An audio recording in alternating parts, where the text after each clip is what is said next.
제1회 예비고1 수능 모의고사 주관식 풀이를 담당할 정성훈 선생입니다. 자, 쌤이랑은 일단 주관식 4점짜리 문항들을 같이 볼 거고요. 그래서 먼저 26번 문제에서부터 한번 보도록 합시다.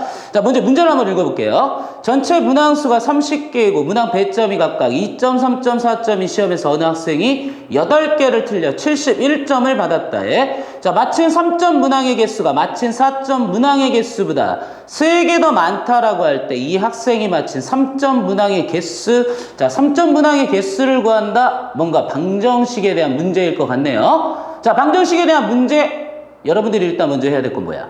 미지수를 잡아야 되겠지? 그럼 일단 우리가 구하려고 했던 아이가 마친 3점짜리 3점 문항의 개수를 구하려고 하는 거니까 이 마친 3점 문항의 개수를 쌤이 X라고 잡을게. 자, 주어진 문제를 자세히 보면 뭔가 미지수가 3개를 잡아야 될 것 같지만 조건을 봤더니 자, 마친 3점 문항의 개수가 마친 4점 문항의 개수보다 3개 더 많아? 쌤이 3점짜리 문항의 개수를 X라고 했기 때문에 그럼 마친 4점짜리 문항의 개수는 X-3. 왜? 3점짜리가 3개 더 많기 때문에. 자, 근데 여기서 끝나는 건 아니라 실제로 배점은 3점, 4점에서 끝나는 게 아니라 2점짜리 문항도 있잖아. 그럼 마친 2점짜리 문항의 개수를 Y라고 이렇게 미지수를 잡았어. 자, 미지수 몇 개? 2개가 있지? 그럼 필요한 건 2개의 식이 필요하잖아. 그럼 문제 안에서 어떠한 조건들이 주어져 있는지를 생각을 해보는데 두 번째 줄에 조건을 다 줘버렸지. 뭐라고요? 이 학생은 8개를 틀렸대. 자, 8개를 틀렸다라는 건 결론적으로 22개를 맞췄다라는 얘기고, 자, 맞힌 개수를 생각한 이유는 우리가 미지수 자체를 맞힌 문항의 개수를 미지수로 잡았기 때문에 맞힌 문항의 개수가 몇 개인지를 생각을 해본 거고, 자, 맞힌 문항의 개수의 점수를 다 합쳤더니 몇 점이 된다? 71점이 된다는 사실을 알지? 자, 이 두 가지를 가지고 우리가 한번 식을 한번 세워보자. 자, 먼저 맞힌 문항의 개수가 22개라는 건 얘네들을 다 더하나이? 더해볼까요? 2x-3 더하기 y 이게 얼마라고요? 22개. 자, 식을 조금만 정리해보면 2x 플러스 y 25라는 첫 번째 하나의 식이 나오는 거고, 자, 두 번째 우리 맞힌 점수가 71점이라며. 자, 3점짜리 X개 맞췄어. 맞은 점수는 3X가 될 테고 4점짜리 X-3개 맞았죠. 맞힌 점수 4X-12가 될 테고, 자, 맞힌 점수 2점짜리 Y개 있으니까 실제로 맞은 점수는 2Y. 근데 이 점수를 다 더한 아이가 얼마가 된다? 71이 된다. 그럼 이 식도 선생님이 조금만 정리해 볼게요. 7X 더하기 2Y 얼마가 됨을? 83이 됨을 이렇게 할 수 있네요. 자, 이 두 개를 이제 뭐 하면 되겠어? 연립하면 되겠지? 자, 그래서 첫 번째 식에다가 선생님이 2배를 해서 두 번째 식과 뭐 해주자? 빼줄게요. 자, 빼서 누구들을 없애자라는 얘기야? 미지수 Y를 없애자. 그럼 빼니까 마이너스 3X가 얼마? 마이너스 33. 그럼 우리가 실제로 구하려고 했던 X의 값이 그냥 바로 나오네요. 왜 X만 구하면 돼? 우리가 실제 구하려고 했던 건 마친 3점짜리 문항의 개수만 알면 되기 때문에 따라서 X의 값은 얼마? 11 이렇게 되면 알 수 있네요. 자, 4점짜리 치고는 그래도 어렵지 않았던 연립방정식에 대한 문제. 자, 그럼 이제 쌤이랑 27번 문항을 또 한번 보도록 합시다.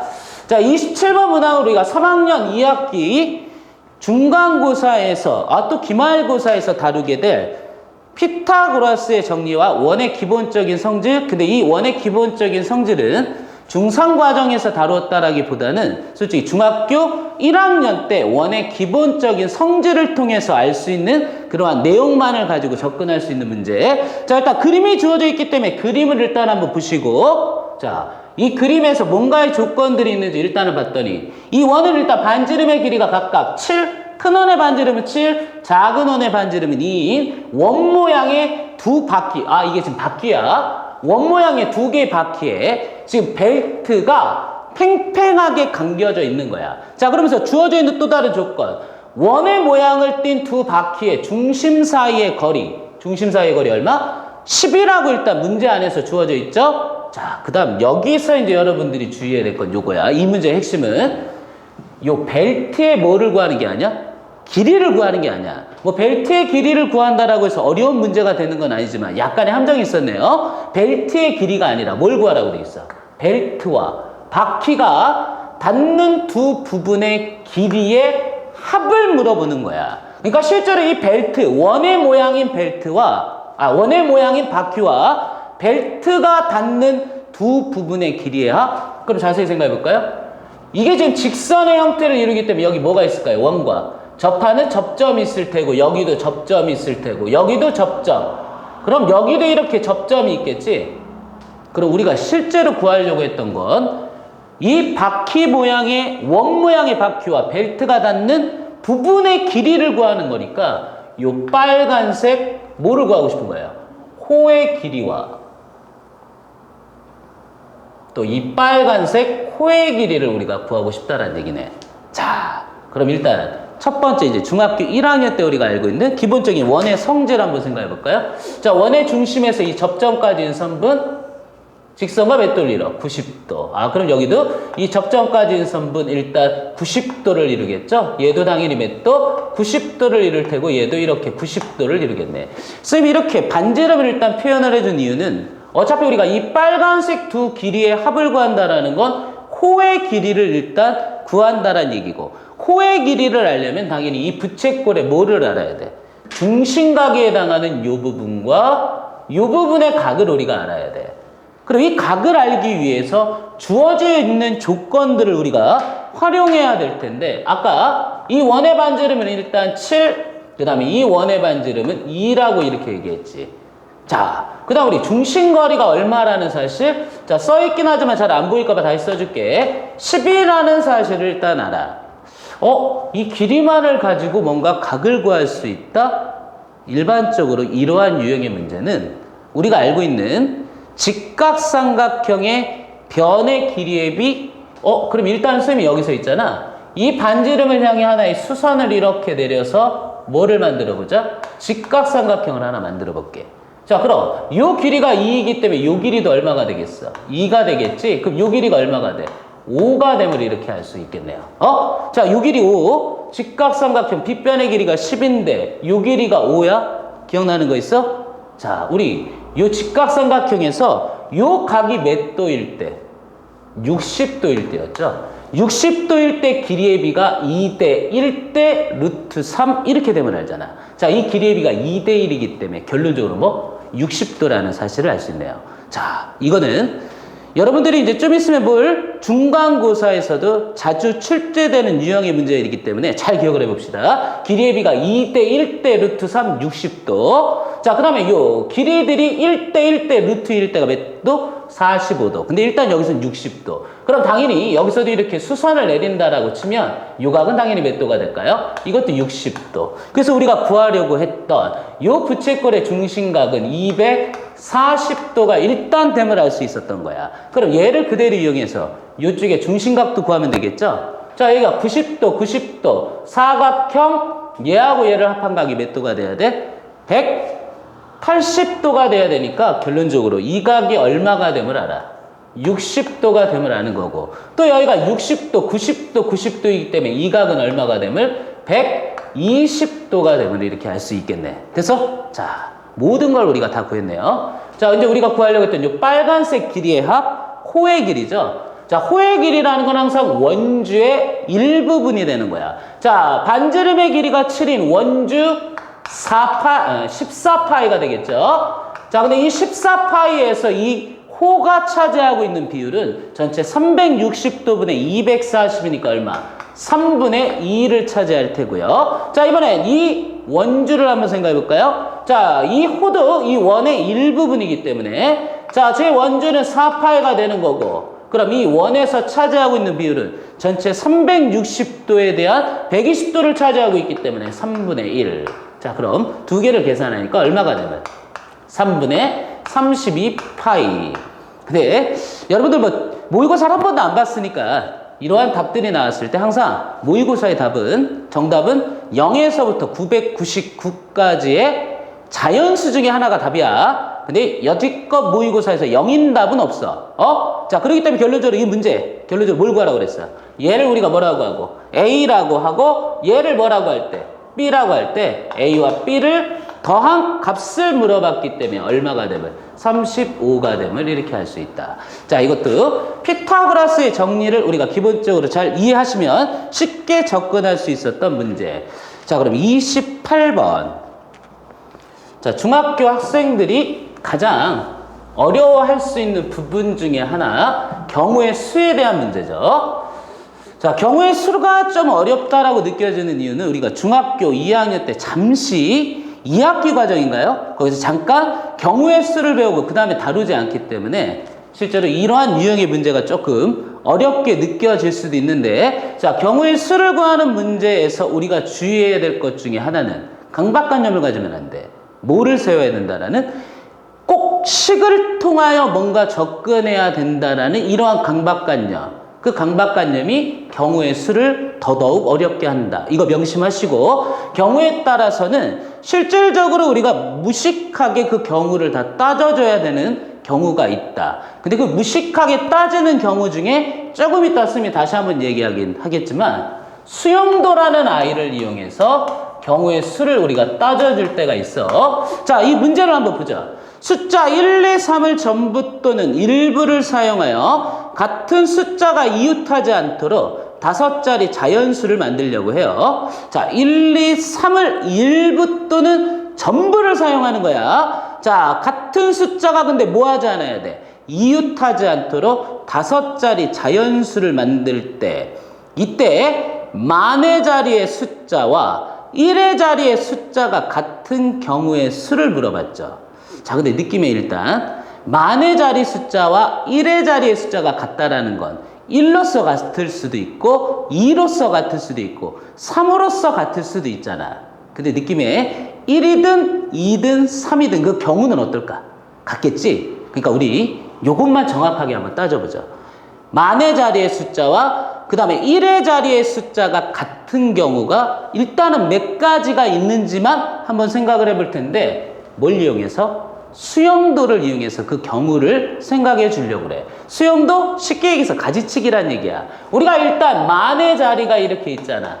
그 다음에 천의 자리가 있을 테고요. 그 다음 100의 자리, 10의 자리, 1의 자리가 이렇게 있어. 근데 일단 만의 자리와 1의 자리의 숫자가 일단 뭐로서 같을 때? 1로서 같을 때를 일단 생각을 해보려고 하는 거야. 그럼 이제 천의 자리에 올 수 있는 수를 생각을 해보면 되잖아. 근데 천의 자리에 올 수 있는 수, 문제의 조건을 봤더니 우리가 문제의 조건에서 기억이 될 건 요거였죠. 같은 숫자가 뭐 하지 않아야 돼? 이웃하지 않아야 돼. 결론적으로 만의 자리에 1이 오면 천의 자리에 절대로 뭐가 올 수는 없다? 1이 올 수 없다. 당연히 누구도요? 100의 자리에도 일단 천의 자리에 일단 1이 올 수가 없는 거야. 그러니까 당연히 천의 자리에 일단 올 수 있는 수는 뭐하고 뭘까요? 2하고 3이 일단 올 수 있겠죠. 자, 그럼 천의 자리에 2가 왔어. 그럼 100의 자리에 일단 올 수 있는 수는 2만 안 오면 되는 거 아니야? 그러니까 1 또는 뭐가 올 수 있다? 3이 이렇게 올 수 있을 테고요. 자, 그럼 먼저 1이 왔어? 그럼 10의 자리에 일단 올 수 있는 수 1만 아니면 되지. 그러니까 뭐 아니면 뭐 2와 3이 이렇게 올 수가 있겠죠. 그런 다음에 1의 자리에 뭐가 오면 되는 거야? 1이 오면 되는 거겠죠. 그럼 이제 100의 자리에 3인 경우를 생각해 보면 10의 자리에 올 수 있는 수는 원래 1과 뭐야? 2지? 근데 여기서 주의해야 될 거야. 1의 자리에 일단은 무조건 누가 와야 되기 때문에 1이 와야 되기 때문에 절대로 누가 와서는 안 돼? 1이 와서는 안 되겠죠. 그러니까 10의 자리에 올 수 있는 수는 뭐밖에 없다? 2밖에 없다. 자, 일단 만의 자리가 1이고 천의 자리가 2일 때 경우가 이렇게 세 가지가 있다는 얘기고, 자, 그럼 만의 자리가 1이면서 천의 자리가 3일 때 100의 자리에 일단 올 수 있는 수 1 아니면 2가 올 수 있겠죠. 자, 1이 왔어. 그럼 10의 자리에 일단 올 수 있는 수는 2와 3 다 가능하죠. 왜? 1의 자리에 어차피 1이 와 있기 때문에. 자, 근데 여기서는 이제 또 주의해야 될 건 100의 자리에 2가 왔을 때에는 누가 절대로 원래 1 또는 1의 자리를 생각하지 않으면 10의 자리는 1 또는 3이 올 수 있지만 1의 자리에 1이 있기 때문에 이웃한 부분은 절대로 같은 숫자가 올 수 없기 때문에 여기에 가능한 숫자는 뭐만? 3만 가능하더라. 결론적으로 만의 자리와 1의 자리가 1로서 같을 때 몇 가지가 있어? 6가지의 경우가 나오죠. 그럼 그 6가지 경우에 대해서 아까 얘기했지? 만의 자리와 1의 자리에 같은 숫자가 온다는 거 1로서 같을 수도 있지만 2로서 같을 수도 있고 또 3으로서 같을 수도 있기 때문에 6 곱하기 3에서 얼마? 18가지. 이렇게 됨을 알 수 있다는 얘기죠. 자, 여러분들 경우의 수 다시 한번 명심하셔야 될 건 막연하게 식을 세운다라는 이러한 관념만을 갖지 마시고 이렇게 무식하게 경우를 찾아야 되는 경우도 있다라는 거를 꼭 명심해 주시고 자, 이번엔 29번 그림이 좀 복잡해 보이는 29번 문항을 한번 보도록 하죠.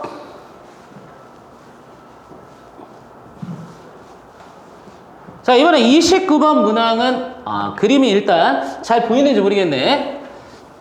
한 변의 길이가 일단 24였던 뭐가 있었던 거냐면 정사각형 모양의 종이가 이렇게 있었던 거예요. 선생님 여기다 다시 한번 덧칠해서 그려줄게. 자, 한 변의 길이가 24였던 이러한 정사각형 모양의 종이가 이렇게 있었던 거야.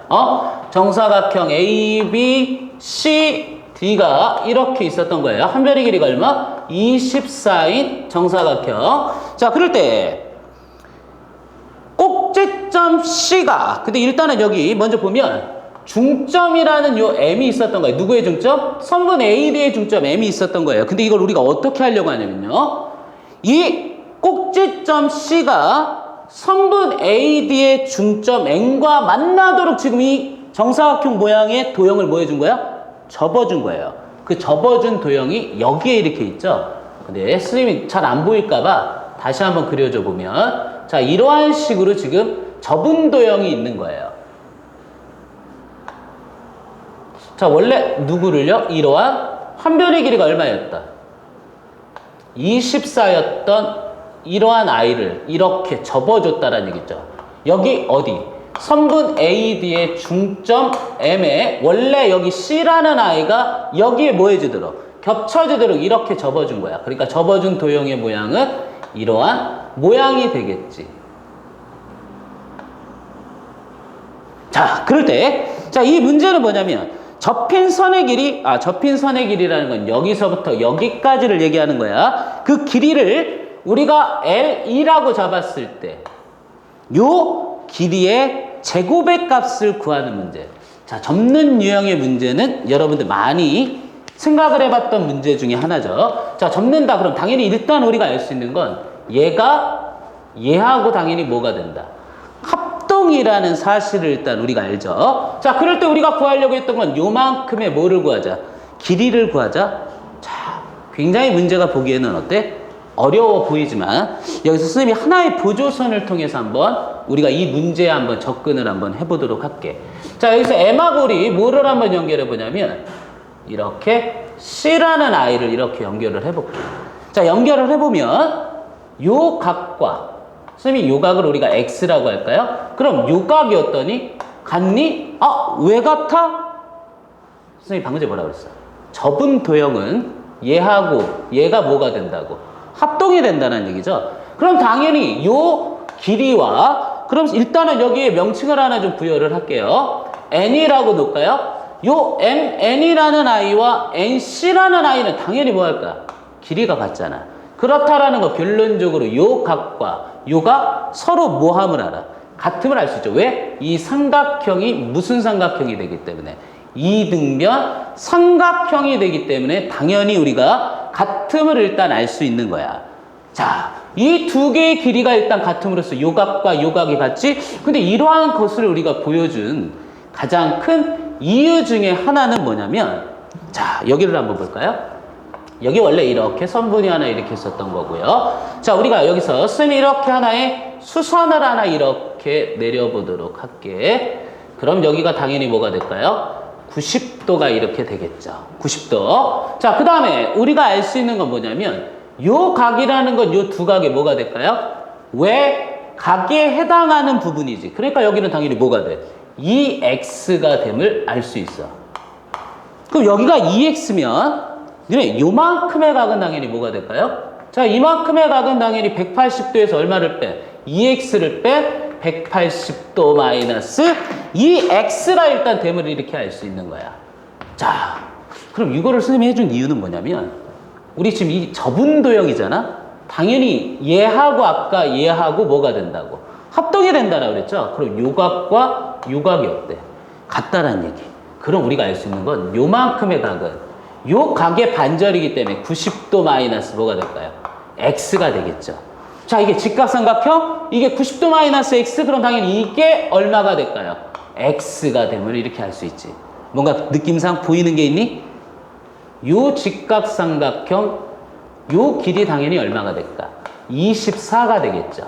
자, 요 직각삼각형, 요 길이 24였잖아. 근데 지금 봤더니 이 직각삼각형 각 x, 직각 x, 얘와 얘가 뭐가 됨을 알 수 있는 거야? 합동이 됨을 알 수 있는 거죠. 아, 생각외로 이 보조선 하나를 통해서 우리가 쉽게 이 문제에 접근할 수 있음을 알 수 있네요. 그래서 결론적으로 우리가 알 수 있는 건 뭐냐면, 자, 이 직각삼각형, 지금 봤더니 우리가 이 직각삼각형의 이 길이와 이 직각삼각형의 이 길이, 실제로 우리가 구하려고 했던 이 길이 L이 이 길이를 의미한다는 얘기야. 됐어? 그럼 아까 이거 24였죠? 그 다음 여기는 얼마라는 거 알아? 중점에 해당하니까 12. 아, 그럼 이것도 뭘 이용하는? 피타고라스의 정리를 이용하는 문제가 되겠네요. 그러니까 결론적으로 우리가 알 수 있는 L제곱이라는 아이는 당연히 뭐가 될까요? 24의 제곱 더하기 얼마? 12의 제곱. 자, 이게 576이겠죠? 이건 얼마? 144겠죠? 그래서 우리가 구하려고 했던 L제곱 720이 됨을 이렇게 할 수 있다. 자, 이 도형 상당히 어려웠던 도형이지만 실제로 접는 문제들은 다시 한번 기억하셔야 될 건 접기 전의 도형과 접은 후의 도형이 당연히 뭐하다? 합동이다라는 원리를 이용해서 접근한다라고 이렇게 생각을 해주시면 돼. 자, 이제 마지막으로 30번 문항을 일단 한번 보도록 하죠. 자, 30번 문항은 뭔가 굉장히 문제가 길기 때문에 굉장히 어려워 보이지만 이 문제가 의미하는 바만 잘 해석할 수 있으면 어렵지 않게 접근할 수 있는 또 유형의 문제이긴 해. 그러니까 일단 모의고사에서 여러분들이 좋은 성적을 얻고 싶다. 일단 이렇게 문제가 긴 문제에 뭐 하셔야 돼? 익숙해지셔야 되고, 이렇게 문제가 긴 문제들은 항상 이 문제 안에 뭐를 준다? 힌트를 준다. 자, 이 문제도 자세히 보시면 그 노트 모양의 안에 엄청난 힌트를 줘. 자, 그림과 같이 색칠된 직사각형, 얘를 얘기하는 거야. 이 색칠된 직사각형을 직선 L을 기준으로 축으로 하여 1회전시켜 만든 회전체, 그림 2. 아, 두루마리 휴지 모양이 되네. 당연히 얘를 직선 L을 기준으로 회전시키면 이러한 두루마리 모양의 회전체 모양이 나오겠죠. 자, 근데 여기 문제에서 이런 얘기가 있네요. 이 회전체의 부피는 당연히 뭐 하면 돼? 큰 원기둥의 부피에서 작은 원기둥의 부피를 빼서 구할 수 있는 거 아니야? 여러분들한테 이 회전체의 부피를 구하라는 것도 아니야. 지금 문제를 봤더니 그 회전체의 부피를 구하는 방법을 준 거야. 뭐야? 큰 원기둥의 부피? 큰 원기둥 반지름이 얼마였을까요? B였지? 자, 원기둥의 부피는 밑넓이 곱하기 뭐라고 그랬어? 높이. 자, 밑넓이가 원의 모양이니까 파이 B제곱. 그 다음 높이가 얼마였어? C였지. 그러니까 파이 B제곱 C. 자, 그 다음 작은 원기둥의 부피를 이제 거기서 빼면 이 회전체 모양의 부피가 되잖아. 근데 작은 원기둥이라는 건 요만큼을 회전시킨 회전체의 부피가 되겠죠. 그러니까 반지름이 얼마? A. 그럼 밑넓이 파이 A 제곱, 그 다음 높이 C를 곱하면 이게 작은 원기둥의 부피. 우리가 실제 구하려고 했던 회전체의 부피는 당연히 원래 이렇게 구하면 되잖아. 근데 이 문제 안에서 뭔가 이 식을 변형을 해서 어떠한 개념을 줬는지를 한번 보도록 하죠. 자, 얘 일단 뭐가 공통적으로 있죠? 파이 C가 공통적으로 있기 때문에 솔직히 파이 C로 묶은 거야. 자, 여기 중간에 빠진 걸 하나 선생님이 보여주면 이게 파이 C로 이렇게 묶어주면 얘 뭐가 돼? B제곱 마이너스 A제곱 이렇게 되지 않아? 아, 그러니까 B제곱 마이너스 A제곱 어떻게 인수분해 돼? B 플러스 A, B 마이너스 A 이렇게 인수분해가 되겠죠? 그래서 이 회전체의 부피를 이렇게 표현할 수 있다고요. 자, 근데 요 식에서 이제 또 하나의 힌트를 줬어. 일단 양변에 2를 곱한 거야. 이게 일단 이 식에다 2를 임의적으로 곱한 거야. 그럼 이 2를 없애기 위해서 2로 나눠야 되는데 여기에다 지금 2로 나눴지? 그럼 일단 위의 식과 밑의 식이 같아. 결론적으로 이 회전체의 부피를 결론을 보면 이렇게 구할 수 있다라는 얘기인데 얘가 의미하는 게 뭔지를 우리가 알아야 되겠죠. 일단 요거는 보이니? 이 식이 의미하는 게 뭔지는 보여? 자, B-A. 자, 이 식에서 봐봐. B가 요만큼, A가 요만큼. 이게 B- 뭐를 의미할까요? A를 의미하겠죠. 그리고 B-A에다가 C를 곱해줬지? 결론적으로 뭐라는 얘기야, 이거? 아, 저기 주어져 있는 회전하기 전에 주어져 있던 직사각형의 뭐를 의미해, 이거? 넓이를 의미하네요. 직사각형의 넓이. 자, 요 식이 의미하는 건 저 직사각형의 넓이. 그럼 우리가 이제 판단해야 될 건 요 식이 의미하는 바를 일단 알아야 되는데, 자, 원래 고등학교 과정에 와서 우리가 배우는 거기는 하지만 선생님이 잠깐만 한번 보여주면 여기 1이라는 점과 수직선상에 3이라는 점이 있을 때 너네 여기에 중점에 해당하는 부분이 있죠. 그 중점에 해당하는 부분이 2가 되지 않아? 근데 그 2라는 자체는 1과 3을 더한 다음에 뭘로 나누면 돼? 2로 나눈 값을 의미하지 않니? 지금 이것도 봐봐. 요만큼, 우리가 여기를 그냥 원점처럼 생각을 해줘봐. 그럼 요만큼 A에다가 얘를 뭐해? 더하지. 그 다음에 그걸 뭘로 나눠? 2로 나눈다라는 건 요 좌표를 우리가 원점이라고 생각하면 이게 A, 0, 여기가 뭘까? B, 0이죠. 그럼 얘와 얘 뭐를 의미한다? 중점에 해당하는 I. 이게 뭐를 의미하는 거야? 여기서 2분의 A 플러스 B를 의미하는 거야. 아, 결론적으로 우리가 여기를 우리가 원점이라고 생각했을 때 요만큼의 뭐만 알면 길이에 해당하는 거야, 이게 솔직히 말하면. 자, 요만큼에 해당하는 길이가 아니라 엄밀하게 얘기하면 요만큼의 뭐를 의미하는 거야? 우리가 좌표 평면이 이렇게 있다라고 생각을 하시면 여기를 뭐라고? 원점. 여기를 선생님이 A라고 생각한 거고 여기를 뭐? B라고 생각하면 얘가 2분의 A 플러스 B라고 그랬지? 그러니까 여기 X좌표가 얘를 의미한다는 얘기야. 결론적으로 이 회전체의 부피라는 아이를 어떠한 방법으로 구할 수도 있냐면 2파이에다가 지금 방금 전에 얘기했던 요 길이에 해당하는 부분이겠죠. 솔직히 말하면 이 X좌표라는 건 원점에서 여기까지의 거리를 얘기하니까 자, 걔와 직사각형의 뭐를 곱하면? 넓이를 곱하면 회전체의 부피가 나온다는 원리야. 아, 이 문제 주어져 있는 요 조건 안에 이 문제에 접근하는 방법을 준 거예요. 자, 그럼 이제 실제 이제 문제에 들어가 보도록 할게요. 자, 선생님의 보조 강사가 조금 일을 잘 못하는구나. 자, 다음 페이지로 넘겨주시면, 자, 그럼 실제 이 문제가 어떠한 식으로 주어져 있는지 지금 방금 전에 얘기했던 걸 잘 한번 기억해 보시면, 자, 이제 문제를 보도록 할게요. 그림과 같이 직선 M에 대하여 대칭이고 넓이가 23, 직사각형의 넓이를 줬어. 넓이가 23이 색칠된 직사각형과 직선 M에 평행하고 직선 M으로부터 얼마큼 떨어져 있어? 3만큼 떨어져 있는 직선 L이 이렇게 있는 거야. 지금 뭔가의 조건을 다 줬네요. 자, 이 직사각형을 직선 L을 축으로 하여 몇 회전? 1회전 시킨 회전체의 부피를 물어봤잖아. 선생님이 아까 부피 위에 있는 식에서 뭐라고 했어? 일단 2파이에다가 뭐라고 그랬니? 뭐가 곱해주면 돼? 우리 다시 한번 얘기해 볼까요? 얘 원점이라고 이렇게 생각을 하고요. 여기를 X축, 여기를 Y축 이렇게 얘기를 해보면 아까 뭐가 오면 된다라고 그랬어? 원래 여기까지의 거리가 있고요. 또 여기까지의 거리가 있을 때 얘의 요 두 점에 뭐에 해당하는? 중점? 근데 이게 지금 실제로 이 직사각형이 얘에 대해서 대칭이 되기 때문에 이게 중점이 되겠죠. 그럼 아까 뭐를 곱하면 된다고 그랬어? 여기서부터 여기까지의 거리를 일단 곱한다라고 그랬고 그 다음에 마지막으로 뭐를 곱해주면? 직사각형의 넓이에 해당하는 직사각형 넓이 얼마라고 그랬죠? 23이라고 그랬지? 얘를 곱해주면 실제 이게 우리가 구하려고 했던 회전체의 부피가 된다. 실제로 문제 안에서 얘를 다 줘버린 거야. 그러니까 이 문제만 너네가 이해를 할 수 있었으면 답을 구하는 데는 어렵지 않았다는 얘기네요. 그렇기 때문에 얘가 얼마가 되면 138파이가 된다는 얘기고, 그리고 우리가 진짜 구하려고 했던 파이분의 V는 얼마가 되면 138 8 이렇게 됨을 알 수 있네요.